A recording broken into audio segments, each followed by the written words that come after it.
Salut les petits culs! Aujourd'hui on se retrouve pour notre rendez-vous galant hebdomadaire, à savoir la review du nouveau chapitre de One Piece. Le chapitre 960 est sorti, mais nous n'avons pas encore atteint les 4000 petits culs sur la chaîne. Et comme Mama est mauvaise perdante, je vais vous faire croire que je parlais de la sortie officielle du chapitre, ok?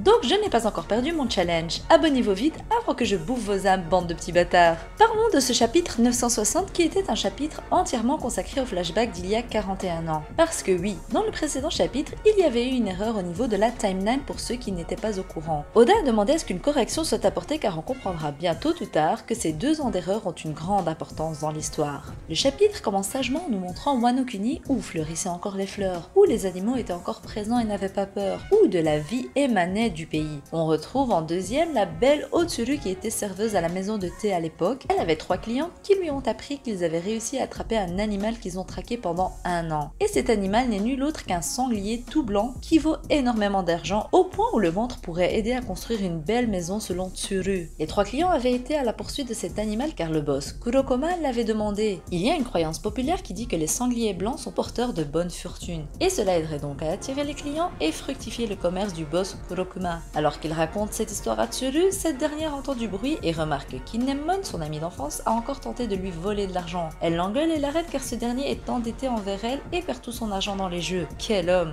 Elle l'oblige à se dénuder avant de repartir et alors que les 3 clients sont sur le chemin du retour, Kinemon les intercepte, à poil bien sûr, sinon c'est pas drôle, et leur vole le sanglier blanc ainsi que de l'argent qu'ils avaient sur eux. Par la suite, on se tourne à la Flower Capital où l'on retrouve Sukiyaki Kozuki, le père d'Oden, et son subordonné, et ceux-ci échangent à propos d'Oden Kozuki. Ce dernier semble n'avoir aucun talent pour la navigation vu qu'il a tenté 38 fois de prendre la mer illégalement mais en vain. Il en revient par contre toujours vivant. Après tout, vu son passé et ses méfaits, on se demande pas pourquoi. À peine né, il a envoyé valser sa nourrice d'un coup de poing. À 2 ans, il a attrapé 2 lapins en pleine course montrant sa vitesse. À 4 ans, il a terrassé un ours d'un lancer de roche. À 6 ans, il s'est faufilé dans le quartier des plaisirs et a volé l'or du château. À 8 ans, déjà sous l'emprise de l'alcool, il a combattu les Yakuza. À 9 ans, il était déjà blacklisté des casinos. À 10 ans, il a été emprisonné pour coups et blessures. Il a été condamné à tailler des pierres et il s'est avéré extrêmement doué et est devenu le tailleur de pierre en chef. Normal,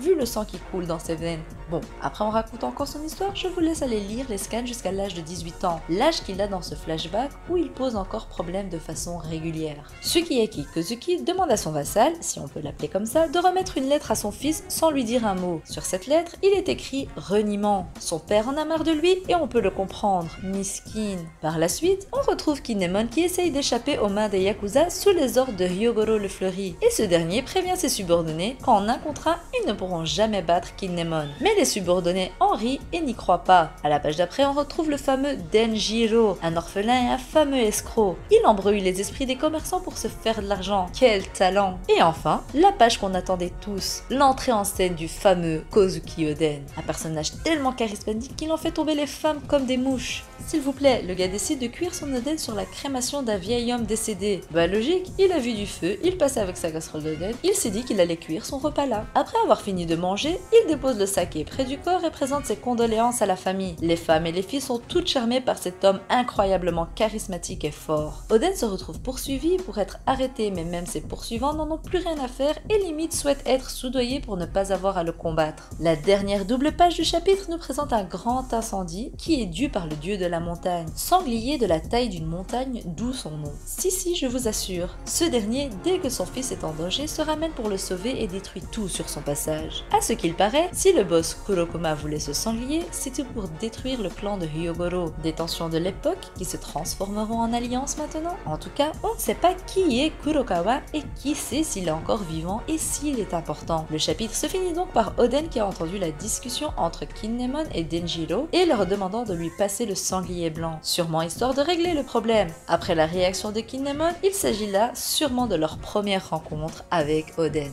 Voilà, le chapitre est fini et sincèrement, il n'y a pas grand chose à dire après tout, ce n'est qu'un flashback. Mais un flashback à la hauteur de nos espérances. Oden est sacrément stylé et je suis sûre que Mama l'a déjà pécho par le passé. J'aimerais revenir sur Denjiro et son lien avec Kyoshiro, parce que je vois beaucoup de personnes qui disent que notre théorie que Kyoshiro est en réalité Denjiro a été démontée par Oda vu l'apparence de Denjiro gamin. Eh bien, je ne suis pas du tout d'accord. S'il vous plaît, regardez Otsuru avant et Otsuru après. La meuf, en vieillissant, son visage s'est allongé et ses yeux ont rapetissé. Et surtout, elle n'a pas une ride. Kinemon aussi avait les cheveux blonds à l'époque, alors pourquoi Kyoshiro ne pourrait-il pas être Denjiro? Il a vieilli, son visage a changé de la même manière que Otsuru, c'est-à-dire qu'il s'est allongé et que ses yeux sont devenus tout petits. Il a décidé de se teindre les cheveux pour paraître inaperçu et changer de rôle. Et surtout, il a également une épée avec un fourreau qui ressemble à celui de Denjiro de l'époque. Je vous redirige vers ma vidéo sur la trahison de Kyoshiro afin que vous compreniez ma vision des choses et ce qui m'a fait penser à cette théorie que je clame haut et fort depuis le début. Et concernant la théorie que Denjiro est en réalité Koshiro, le maître de Zoro, eh bien à vrai dire, je vois la ressemblance entre les deux personnages. Certes, le katana ressemble à la Wado Ishimonji, il est impossible selon moi que quelqu'un d'autre qu'Oden a réussi à franchir les frontières de Wano Kuni et en soit sorti. Surtout que dans les databooks, Koshiro est originaire de East Blue. Alors oui, vous me direz que ça n'a pas son importance car certaines infos comme la mort de Sapo se sont avérées fausses, mais je ne vois pas l'utilité de faire apparaître le maître de Zoro comme étant Denjiro. Surtout que je penche plus sur la théorie qu'il soit un descendant de la famille Shimotsuki, un daimyo de Ringo.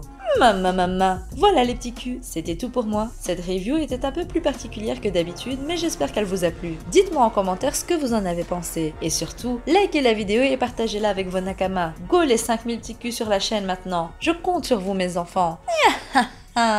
Allez, bye bye bande de petits bâtards. Ah oui, j'ai failli oublier. Maman. Ah, bon,